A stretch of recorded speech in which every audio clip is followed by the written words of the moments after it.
واقعہ ہوا ہے، ہم تو سمجھتے ہیں کہ اس کو یہ ایک ڈرامہ تھا، اور ڈرامہ اس لیے تھا کہ طارق انصاف کو جو ہے نا انڈرمائن کیا جائے، اور اس کو جو ہے نا اس کی مقبولیت کو ختم کیا جائے، اور اس کے خلاف ایک نیریٹو بنایا جائے۔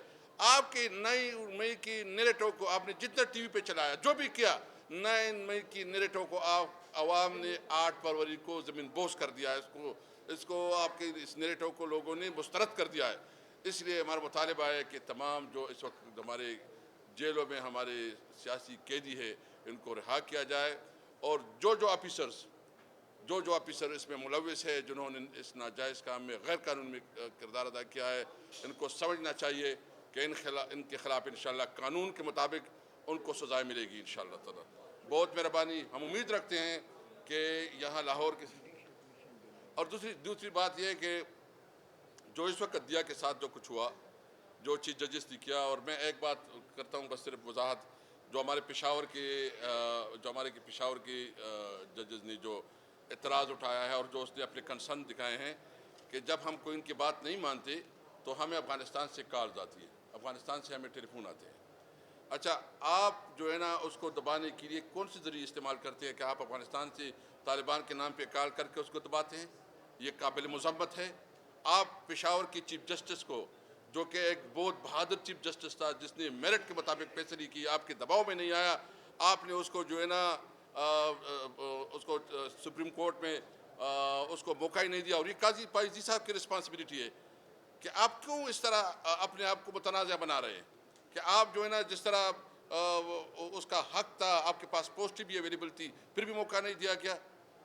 اور یہ خیبر پختونخوا کے صرف یہ مسئلہ نہیں ہے، آپ نے سینٹ کی نمائندگی اسی چینی ہے، آپ سینٹ میں جو اس کی حق تھا، جو اس کی نمائندگی تھی، اس کے بغیر آپ نے الیکشن کروایا اپنے چیئرمین۔ کیا یہ فیڈریشن ہے؟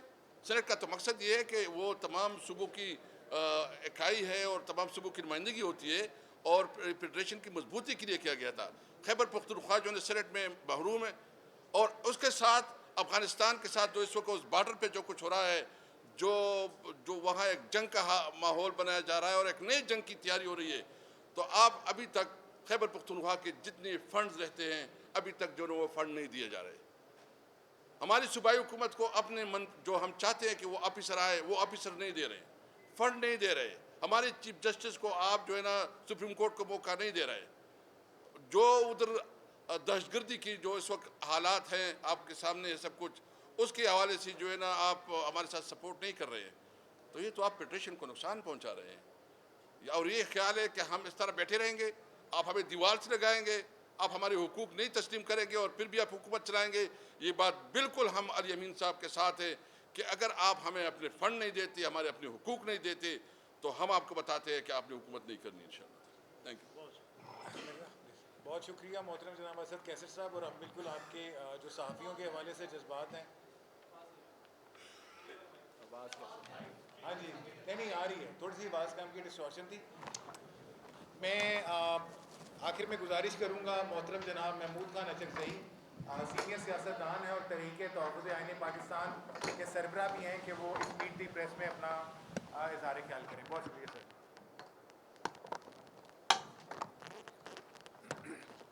اعوذ باللہ من الشیطان الرجیم، بسم اللہ الرحمن الرحیم۔ میں اپنے اتحاد کی طرف سے، اپنے دوستوں کی طرف سے، اپنی پارٹیوں کی طرف سے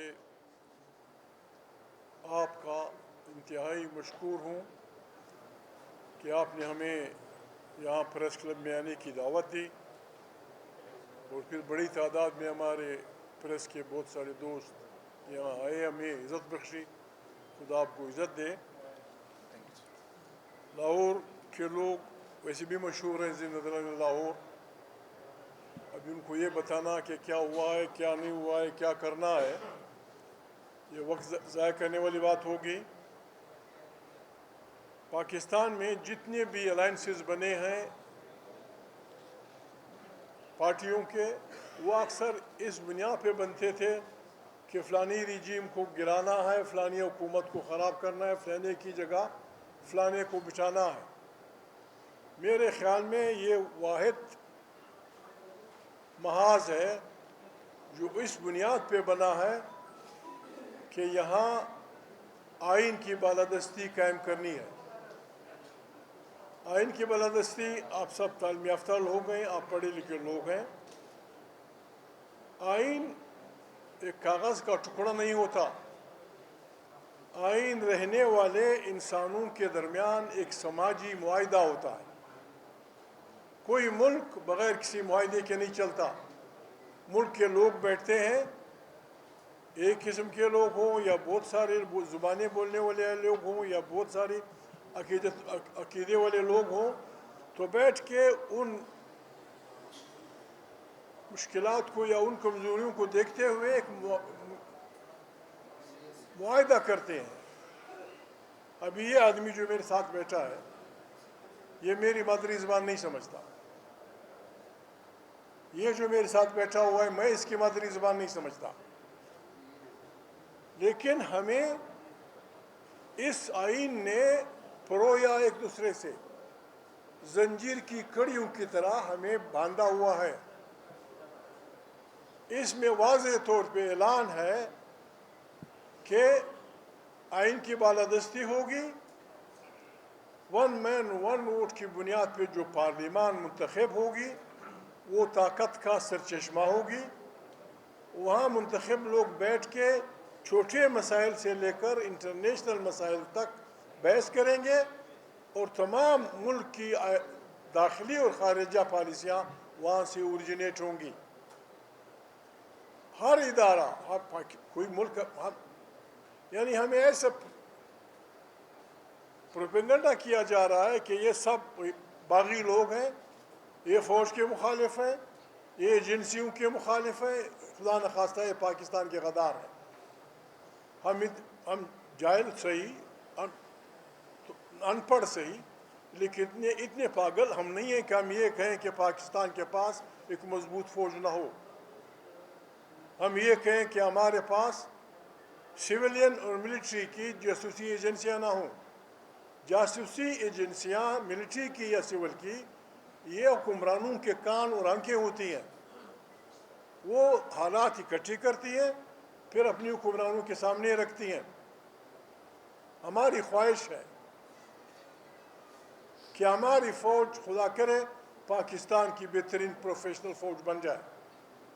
اس کی جتنی بھی ضروریات ہوں گی ہم بہت تکلیف اٹھائیں گے، لیکن ان سامانوں، ان چیزوں میں انہیں ہم مایوس نہیں کریں گے. جو آلات حرب ہیں، جو جنگی ضروریات ہیں، جہاز ہو، فلانا ہو فلانا ہو. ہماری یہ بھی خواہش ہے کہ ہماری ایجنسیاں، اور ہیں بھی کمپٹنٹ، ایسی کمپٹنٹ ہوں کہ بالکل CIA بھی سے پیچھے رہ جائے. لیکن ہماری صرف ایک بات ہے کہ جس طرح دنیا کی افواج ایک آئین کے تحت ملک میں رہتی ہیں، آپ اس ملک پہ یہ احسان کریں کہ اس آئین میں جو آپ کا رول ہے اس رول میں رہیں. لیکن ایسا نہیں ہے. ہمارے افواج کا سپاہی سے لے کر جرنیل تک جو حلف اٹھاتا ہے، اس کا آخری فکرہ یہ ہے کہ میں سیاست میں مداخلت نہیں کروں گا.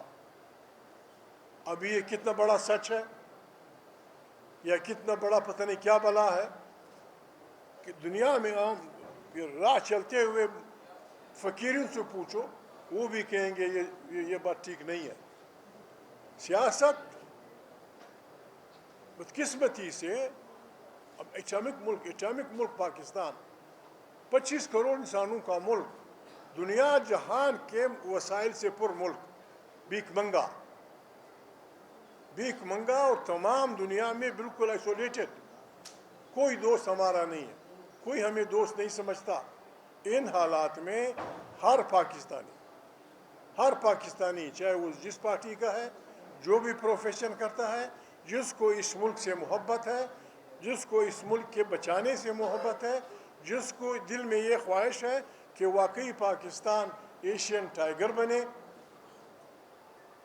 ہمیں کسی کو بھی اب گھر بیٹھنے کا نہ ہمارے پاس ٹائم ہے نہ بیٹھ سکتے ہیں. پاکستان جن مشکلات سے دوچار ہے، اب جرنلسٹ آپ جانتے ہیں. ان مشکلات کا علاج ہماری مشترکہ